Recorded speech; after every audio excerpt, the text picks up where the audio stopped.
for positions at 12 hours and full race points again for positions at 24 hours, giving this the potential to be a championship deciding weekend. It's a big long race, and as they come down the hill for the rolling start, don't expect the usual jostling for position.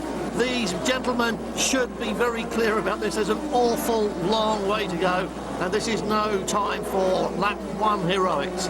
Andrea Piccini in the number 5 Aston Martin leads the Maserati pair onto the Camel Straight as they come up the top of the hill. Everybody else more or less still in grid order. A little bit of dodging about there. Is this a challenge? It's coming on to be a challenge as we go on board with Jamie Davis in the number 2 Maserati. Second place ahead of his teammate behind him. There's the number 1 car of Andrea Bertolini. And look, half a lap into it, not even quite that a half situation. Top 3. Look at this. Davis has got past Piccini, and behind that Bertolini is lining up to get through as well.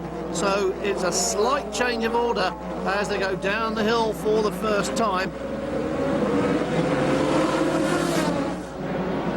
Into the world's most formidable racetrack corner at Eau Rouge at 180 miles an hour, straight up the hill, the other side towards Les Combes, and then on to the Camel Straight here.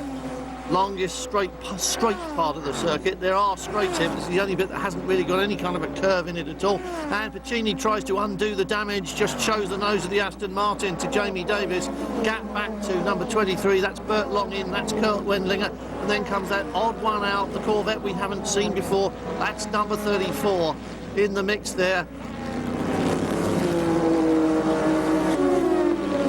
And it's all about this, and it is all about Piccini losing that place, is it? Yes, indeed. Bertolini muscles through on the way into the bus stop. So it's Maserati first and second. 2 leads one. This big look at this. Piccini's out in front. He's got past both the Maseratis. Jamie Davis is having none of it. For Phoenix Racing is that the number 5 Aston Martin still leads GT1 after 6 hours and 148 laps. But it is just 8 seconds ahead of the number 1 Maserati. As you can see from these pictures, there's no circuit lighting at Spa like there is at Le Mans. So once they leave the pit straight, they're out into the darkness. They're in the forest of the Ardennes, deep among the pine trees, and visibility is not of the best, as you can see. 58 leads 59 in GT2, and Luca Drudi, who we saw earlier on at the start on board, he's in 3rd place, Spiker in 4th place. Then it's the first of the Scuderia Ricost cars.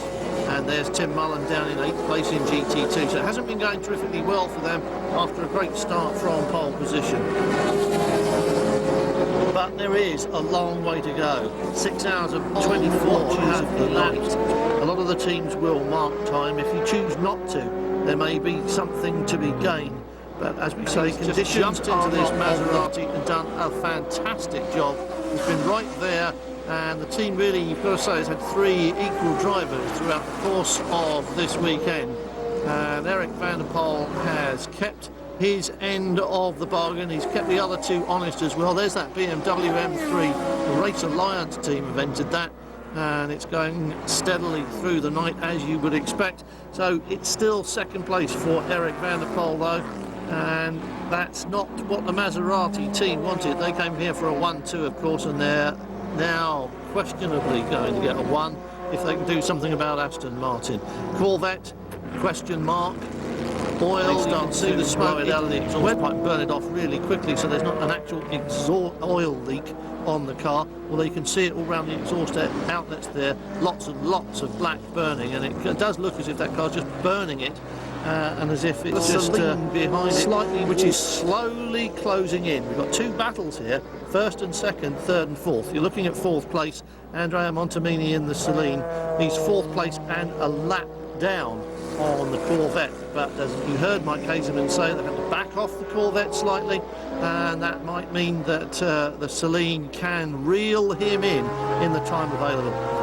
2 laps behind 4th place, that's the Aston Martin number 23. So we've got 2 Astons in the top 5 here. Christian Pescatori taking this one, hopefully through to the pit stops were. The Celine's been in trouble, had a little bit of an argument with a GT2 car that did exactly that, jumped across the curbs and came down heavily on the front of the Celine and damaged the front suspension. It's been fixed, and I hope that's just a little bit of driver fatigue causing that to happen, and that the suspension has not been further damaged, and that was an uncontrollable moment at the bus stop. But it was this side, that left front, you can see a little bit of the damage there on the side of the car. But they fixed it, it's still going. It's no longer a threat to Mike Hazeman and his crew in the number 4 Corvette. As you got some battle in 5th place. Here's your race leader. Look who's behind him. P2 going into the bus stop by 3 seconds behind. We are 23 hours into a 24-hour race, and they are just seconds apart at the front. And that doesn't really happen in real life, does it? But there you go, Piccini and Van der Poel. Eric Van der Poel has been enormous. He has been mega during the course of this 24 hours, and so too has Andrea Piccini. His Corvette, everything faultlessly. All they can do now is sit and watch and wait.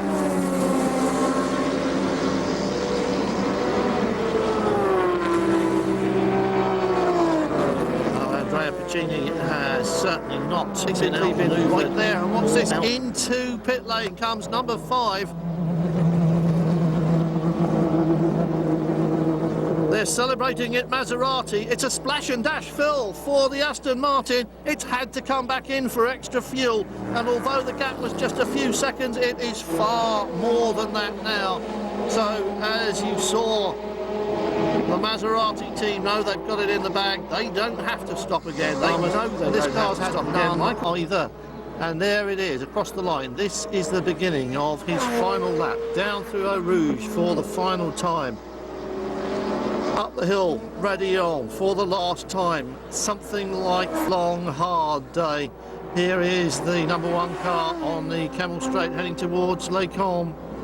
And from here, this circuit, which climbs some 80 or 90 metres on the hill up out of Eau Rouge, like this car has been faultless, and so has the driver lineup, you've got to say. Blanchimont now, it's nearly all over.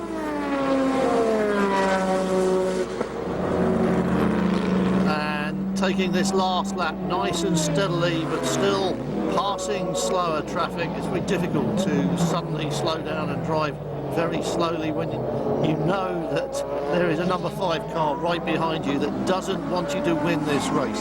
So through the bus stop on towards La Source, and the checkered flag will definitely be raised above the start finish line now in anticipation of Michael Bartels turning into the hill for the final time. You'll be able to see the checkered flag as he rounds the corner. There it is, 24 hours of racing ends. Michael Bartels to celebrate with him. And what a celebration it's going to be later on. This is a very big win and a very important win for the team. And 24 hours and 1 minute, record number of laps, the fastest race in the history of the event, and it's a formation finish in GT2. Look, they're all coming through there, but the Spiker's missing from that. The number 80 Spiker's actually in 4th place, but otherwise that is leaderboard order as they go down the hill. What a big day it's been for these boys as well at AF Corsa, because everything has gone right for them as well. In a record number of laps,